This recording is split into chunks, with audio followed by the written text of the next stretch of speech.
ఈ రోజు ఈ వీడియోలో తూఫాన్ అనే సినిమా గురించి మాట్లాడుకుందాం. విజయ్ ఆంటోనీ, మేఘా ఆకాష్ లీడ్స్ గా విజయ్ మిల్టన్ డైరెక్షన్ లో వచ్చిన స్టైలైజ్డ్ యాక్షన్ థ్రిల్లర్ ఇది. ఈ సినిమా స్టోరీ ఏంటి, దాని మీద నా ఒపీనియన్ ఏంటి అనేది ఇప్పుడు తెలుసుకుందాం పదండి. ముందుగా ఈ సినిమా స్టోరీ ఏంటంటే, ఈ కథ అండమాన్ నికోబార్ ఐలాండ్స్ లో ఉన్న ఓ సిటీలో జరుగుతుంది. చుట్టూ సముద్రం, మధ్యలో ఊరు. చూడటానికి అందంగా, ఆహ్లాదకరంగా ఉంటుంది. ప్రతి ఊళ్ళో లాగే ఆ ఊళ్ళో కూడా అన్యాయాలు, అరాచకాలు చేయటానికి ఓ వేస్ట్ గాడు ఉంటాడు.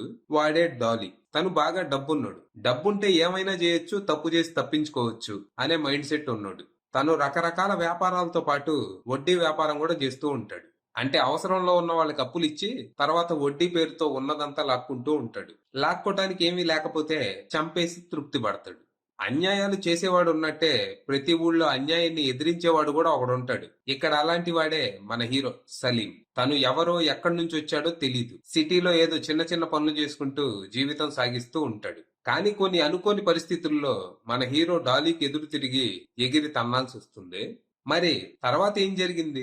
అసలు మన హీరో సలీం ఎవరు, ఎక్కడి నుంచి వచ్చాడు, తన కథ ఏంటి, ఆ సిటీలో ఏం చేస్తున్నాడు, అసలు తను ఏ పరిస్థితుల్లో డాలీకి ఎదురు తిరిగాడు, ఎదురు తిరిగాక ఏం జరిగింది, చివరికి మన హీరో ఆ అందమైన ఊళ్ళో ప్రశాంతమైన వాతావరణం తీసుకొచ్చాడా లేదా అనేది మీరు సినిమా చూసి తెలుసుకోవాలి. ఇక ఈ సినిమా ఓకే, టైం పాస్ అనేలా సాగింది. అంటే నేను ఈ సినిమా ట్రైలర్ చూసి వాంతి చేసుకున్నా. నాకు అస్సలు నచ్చల. దాంతో జీరో ఎక్స్పెక్టేషన్స్ తో నా 300 వేస్ట్ అవ్వకుండా ఓ 2 గంటలు టైం పాస్ అయితే చాలు అనుకుంటూ థియేటర్కి వెళ్ళాను. సో ఏ అంచనాలు లేవు కాబట్టి నాకైతే టైం పాస్ అనిపించింది.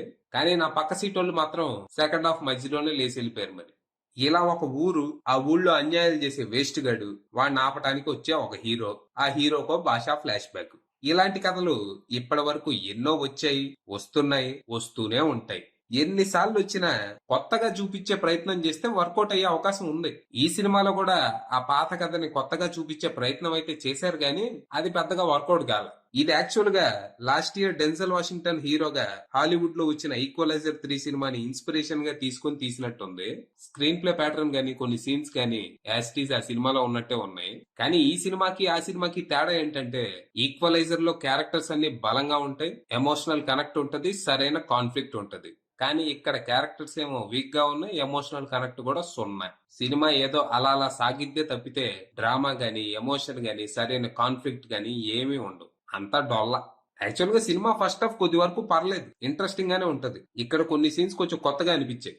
స్క్రీన్ ప్లే ప్రెడిక్టబుల్ గానే ఉన్నప్పటికీ సీన్ బై సీన్ చూసుకుంటే కొన్ని సీన్స్ పర్లేదు అనిపించాయి. ఇక ఆ తర్వాత ఇంటర్వెల్ దగ్గర హీరోకి విలన్ కి మధ్య యుద్ధం మొదలైద్ది. దాంతో ఇక సెకండ్ హాఫ్ అంతా ఫుల్ యాక్షన్ మోడ్ లో ఉంటదేమో, క్యాట్ అండ్ మౌస్ చేసి మొదలైద్దేమో అనుకున్నా గానీ అలాంటిదే ఉండదు. అనవసర పాటలు, లవ్ ట్రాక్ తో సినిమా ట్రాక్ దప్పుద్ది.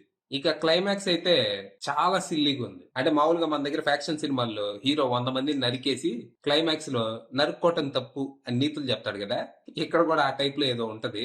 అది తలుచుకుంటే నవ్వు వస్తుంది నాకు. మొత్తానికి మన లవ్ గురుతో రబ్నే మనది జోడి సినిమాని మళ్లీ చూపించిన విజయ్ ఆంటోనీ ఈసారి తుఫాన్ తో ఈక్వలైజర్ చూపించాడు అనుకుంటూ థియేటర్ నుంచి బయటకు వచ్చాను. ఓవరాల్ గా ఈ సినిమాలో ఉన్న పాజిటివ్స్ విషయానికి వస్తే అక్కడక్కడ కొన్ని సీన్స్, సినిమాటోగ్రఫీ, ప్రొడక్షన్ వాల్యూస్. ఇక నెగటివ్స్ విషయానికి వస్తే screen play, dialogues, editing, direction. Final గా చెప్పేది ఏంటంటే, ఇది తుఫాన్ కాదు, తుప్పర. గొడుగులు, రెయిన్ కోట్లు ఏమో అవసరం లేదు, చిన్న కవర్ చాలు. అంటే తెలుసుగా, అది విషయం.